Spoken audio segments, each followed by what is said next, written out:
You're watching Rabbi Doug. We're gonna see Rabbi Doug. We're gonna see Rabbi Doug.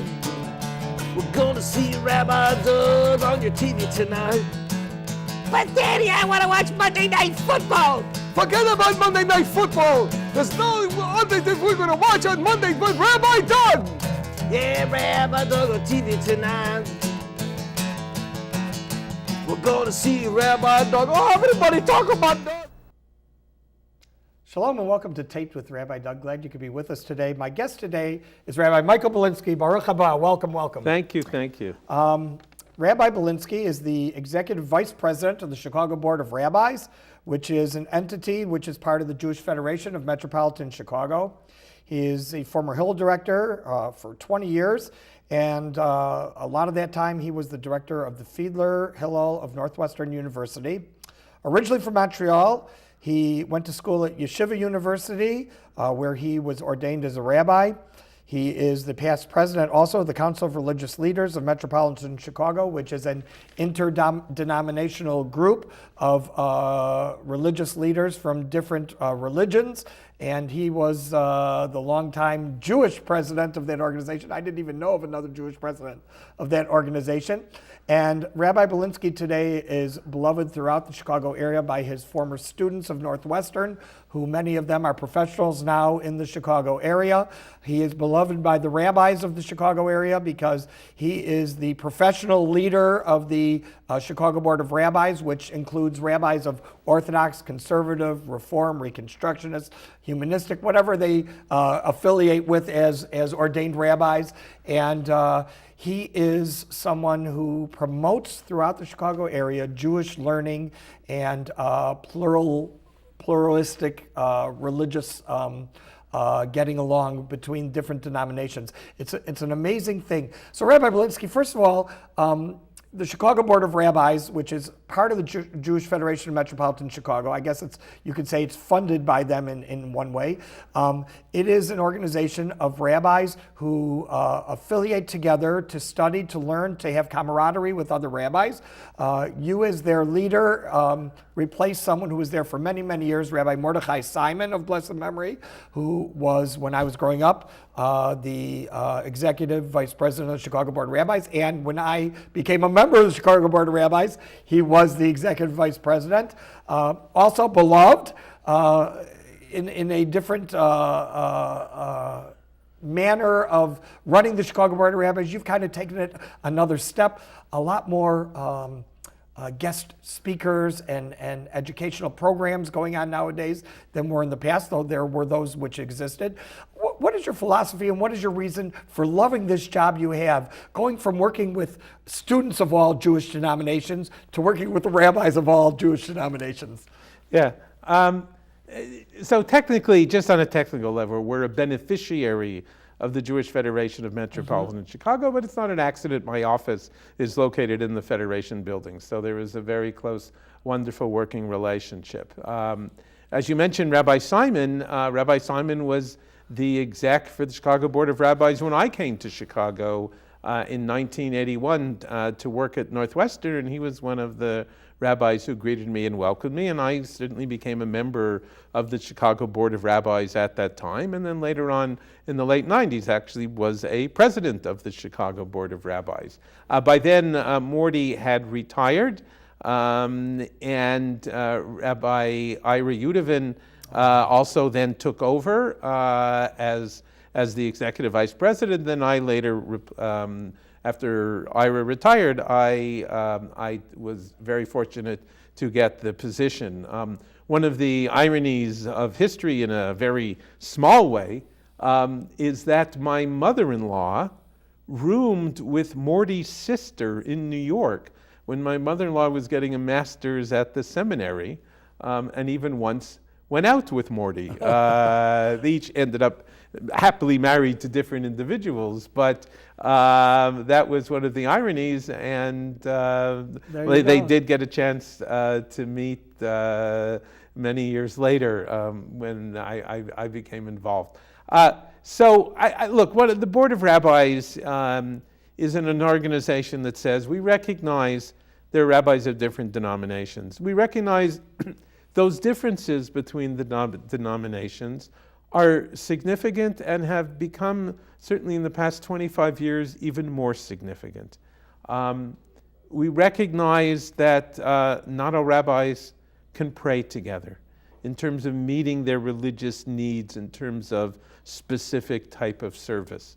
But we also recognize that rabbis need to work together for the betterment of the Jewish community, that the issues facing the Jewish people are issues to which we all can contribute. Very universal in many ways. Absolutely.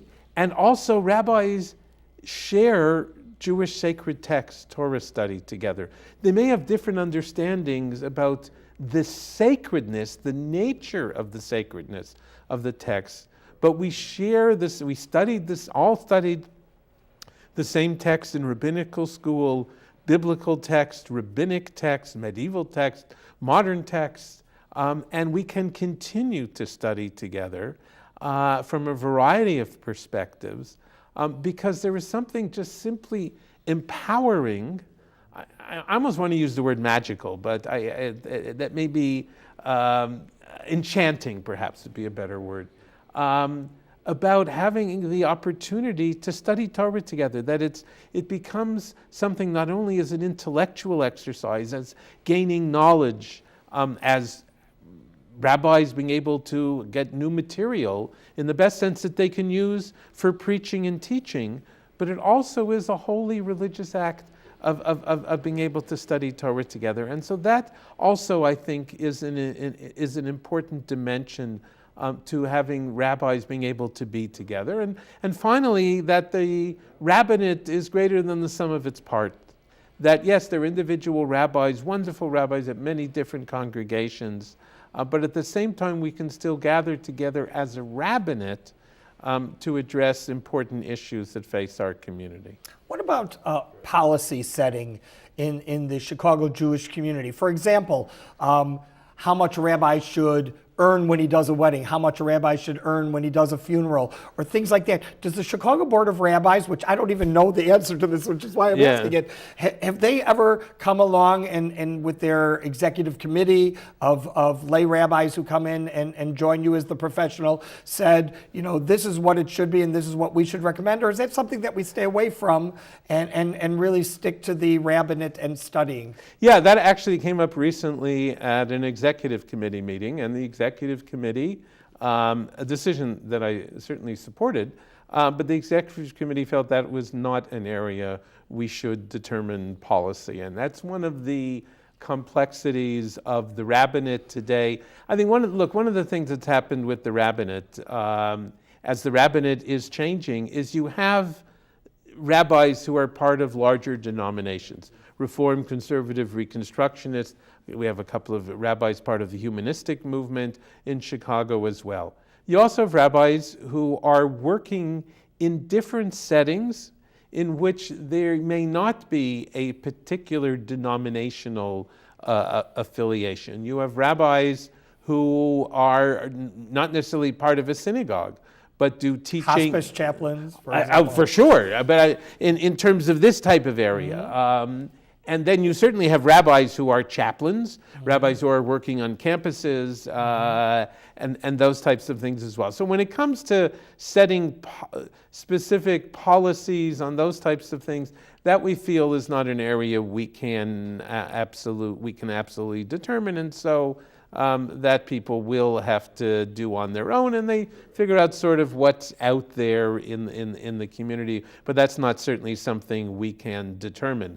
The types of things I think we can determine and discuss is what does it mean to do a wedding today for a couple? What's important to them? How do we embrace them?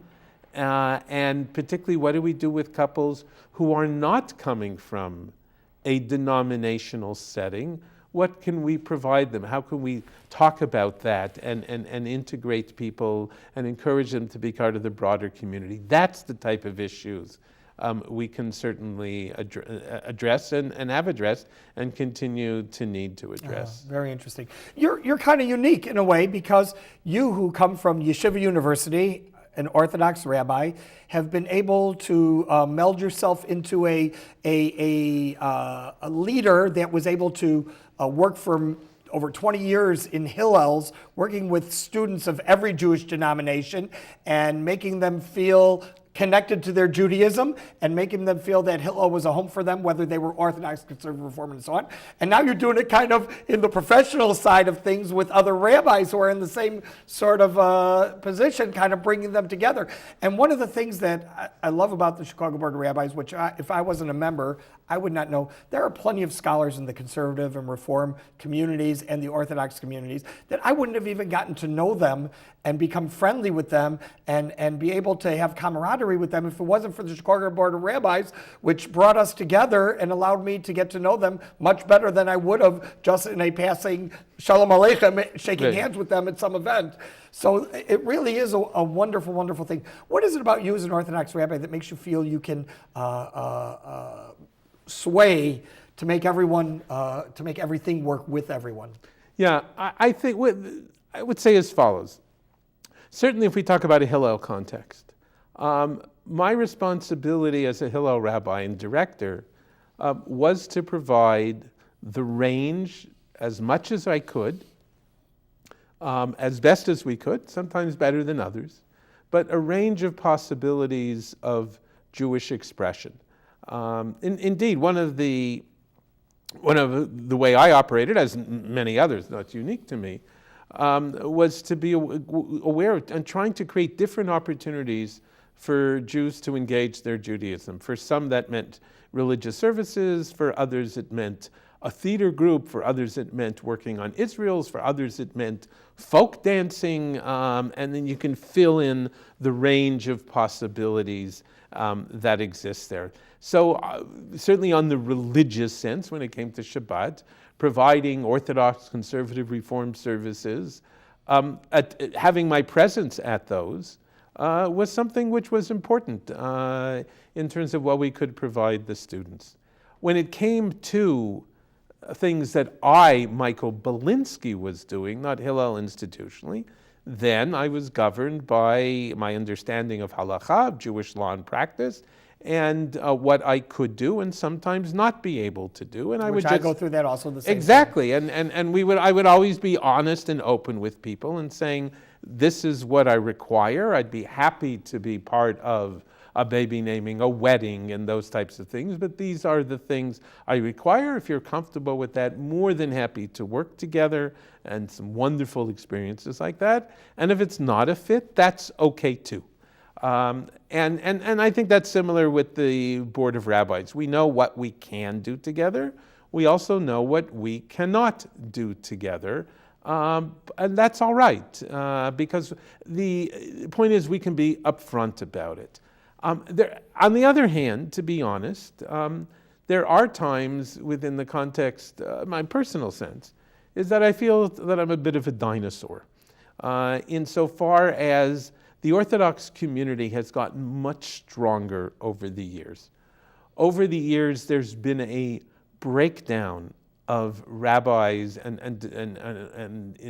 within the Orthodox community in terms of, and the other communities, and there have been real issues between the communities that have created greater walls of separation, where people feel they cannot work together, where some Orthodox rabbis feel if they're working in certain contexts with conservative reform, reconstructionism, fill in the blank, whatever you want to put, in terms of a denominational level, that there's a form of recognition that they cannot feel comfortable. So what's very interesting to me, just to see what has emerged, you have some who say they can't join a board of rabbis. That would be giving some form of denominational recognition, but they're happy to show up together at, for example, to take one example only, at an APAC conference. Somehow that working for Israel, we're able to do that.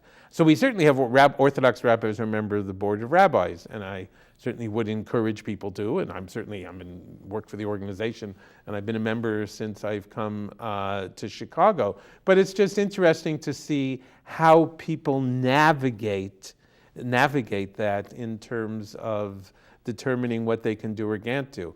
But I don't want to pretend that the issues denominationally are profound, that go to real issues of Jewish identity, definition of who is a Jew. Those issues are there. But they're not Board of Rabbi issues. They're not Board of Rabbis issues in the sense the Board of Rabbis is not going to debate whether this or that. What we can discuss is what are the implications of working together in our community in the light of those. Right. Because we recognize people, the rabbinic organizations, denominations have a certain autonomy, and we're not going to impose ourselves on that. But are there enough areas where we can still work together, most importantly study Torah together, and realize our obligations and responsibilities to the greater Jewish community and all the issues that the greater Jewish community confronts, as well as the opportunity to learn with each other. Rabbis enjoy being with other rabbis. And the rabbinate, and this is, I think, sometimes a little more true perhaps for congregational rabbis than necessarily for chaplains, although they will certainly face it also.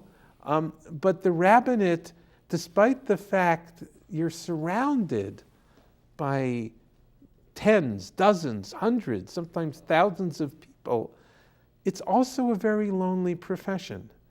And so having rabbinic colleagues with whom you can share, use as a sounding board, and study together is an important dimension. And I've learned that also, just a little private note between you and me. You and I are on a couple of blogs of rabbis from across the country, two of them in particular, where rabbis kind of sound off and ask advice, and this is what I've run into, what do you think? And those things have helped just as much as being able to sit with the Board of Rabbis group of people and discuss those things in person. It really is what you said, very true. It can be a lonely thing when you have nobody to turn to and say, what would you do in this situation? Because I have a whole congregation that I have to answer to, or that I have to minister to, I should say. And it's nice to hear what other people are doing. Yeah, I think that's certainly true. The internet has posed all these wonderful new possibilities, certain challenges that come with it. Those listservs of which we're on, we have made a commitment to confidentiality. And we have to hope and that our colleagues are respecting that confidentiality. But the amount of knowledge that's shared on some of these is, yes, I know the word, amazing. And so it's being opened that, and people will sometimes get into some serious discussions and arguments, but I think a culture has evolved over time with certainly these rabbinic listservs that says we know how to, or we really try to know how to disagree with each other. And being able to do that, without being disagreeable and other such things. So it begins to play itself out there, yes, in different social media, but there still is something about having people in the same room together that is absolutely critical and you've crucial. done such a great job of bringing in amazing scholars who can speak down to the level of those of us who aren't scholars like them and teach us something and cause that discussion between us, between all the rabbis of any denomination, where everybody learns. Everybody learns. And you've really done, I want to compliment you here, right here on TV, compliment Rabbi Balinsky on a great group of speakers over the last 10, 15 years that I myself have really been involved. And especially since you took over, it's just become, it's been blown out of proportion into the amazing people that I never thought I would hear speak or meet, professors and scholars from around the world, authors. It really is an amazing thing. And it must be an amazing thing for you too to be able to accomplish this. Well, no, thank you. That's very kind, but it reflects a very significant change that's occurred in the past. I'll say I guess my context is 40 years. It's a little bit older than that, but it's particularly in the past 40 years. And that is the shift of the key bearers of knowledge in the Jewish community with the development of Jewish studies, the field of Jewish studies, academic Jewish studies. And so one of the consequences of that has been somewhat of a shift in the rabbinate, where the rabbi scholar, which still exists among numbers of people, but has been transformed somewhat to the rabbi pastor, and the scholars have shifted more to the university, still found in the seminaries, but a little bit more to the universities. Very true. And one of the, I think one of the important challenges for rabbis, and one of the things I think rabbis can do, that's not that difficult to do, but we've tried to do in bringing certain types of speakers in for rabbis, is to be able to translate academic knowledge into useful knowledge for rabbis that they can transmit to their students, their congregants, their members, to the people they encounter. I think there is a way, I think there is an important way to do that, just as rabbis have learned from the field of chaplaincy how to develop better pastoral skills. So while we have numbers of chaplains who are trained chaplains, who have gone through pastoral education, it is fairly typical now for rabbinical students to take one unit of chaplaincy training as part of their rabbinic training. That wasn't true, certainly when I was in yeshiva and rabbinical school. That's one of the changes that's occurred. So to be able to translate this type of knowledge from the academy, from the chaplaincy and other areas into, again, usable knowledge that rabbis can integrate into their work. Because certainly, and there are some rabbis who are teachers, right? And are teaching in schools. There are some rabbis who are working on campuses and doing amazing work. And then rabbis who are chaplains and rabbis who are in congregations. One of the challenges of rabbis who are in congregations is they also have to be scholar, teacher, pastor, et cetera, et cetera. So how we can provide people to have that type of knowledge and adapt it is something really important. Look, we recently had a program, I think you were at, that was discussing Yizkor. Yes. Now the reality is Yizkor is certainly well known on Yom Kippur, remembering our people who have come before us, family members who have come before us, and recognizing that memory as part of the service. It has declined on other holidays, but even in that program, the type of our speaker, what she offered in terms of the type of questions to think about how we can use Jewish holidays when Yizkor is recited to formulate the types of questions. So even this very small minyan I participate in, there were only 5 of us in the room during Yizkor. Many have the tradition, if their parents are alive, not to participate in Yizkor. So we're a small group to begin with, and most of the people were younger, and so very fortunately they had not experienced that type of loss. But one of the things I said was, and this was during the holiday of Shavuot, was the book of Ruth, which we had read that morning, is considered to be a book about chesed, a book about compassion, and there's lots of examples of it. In the book, we won't discuss that now. So one of the things I said to think about during Yizkor, when you're remembering and reciting these few lines of memory for the person you've lost, think about what chesed, what acts of compassion they did in their life for you, and they did for others. Right? Where did I pick that up? In the session we had a few days before. And then that also, you have to measure, well, what's the impact of the Board of Rabbis? Yes, we have the X amount of members, but what they learned then is transmitted to hundreds, if not thousands, of other people. Very true, very true.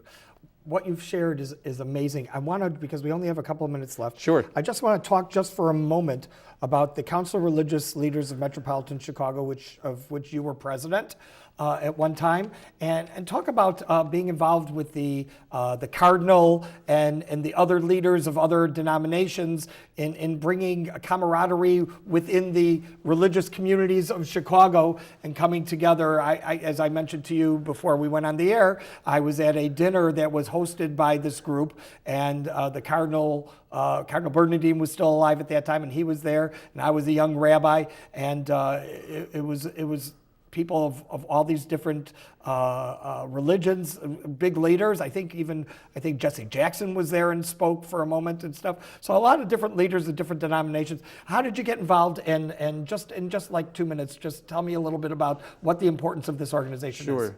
Well, when I was president of the Board of Rabbis in the late 90s, then I was on the council. And then when I became the executive for the Board of Rabbis, then I was automatically on the council. And we rotate the presidency, so I was president for 2 years.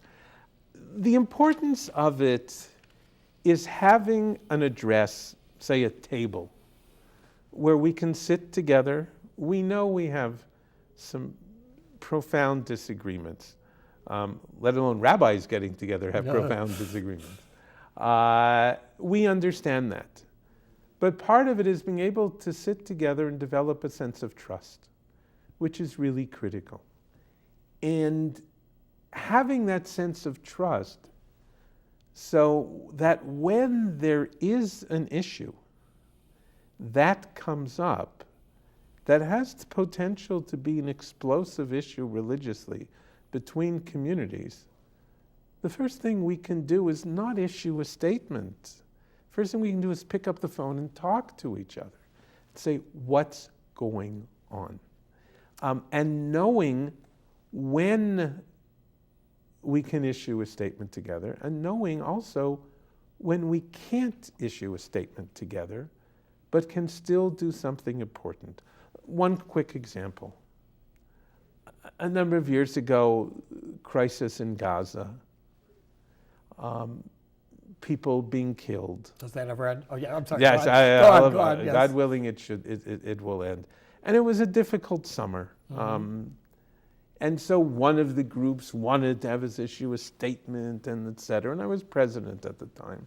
And I said, we're not going to get anywhere with that. We're just going to disagree with each other. But is there something positive we can do together? So we all got together at Daly Plaza in the middle of the summer and had prayers for peace, in which different religious leaders offered prayers for peace, recognizing that we can't necessarily solve the crises of the world, but we can stand together as one group and offer different religious prayers for peace that respect the integrity of the different religious groups, but we can still stand together when we do that. Wonderful, wonderful. I can't thank you enough for being on the show. You've actually given the opportunity for a lot of people out there to find out about the Chicago Board of Rabbis, to find out about the interdenominational conversations that go on that we don't know about. And certainly you have made a difference in the Jewish community, whether it comes to those students that went through Northwestern who are now professionals. And I know you're still close with Northwestern and the Hillel, and people still look up to you there.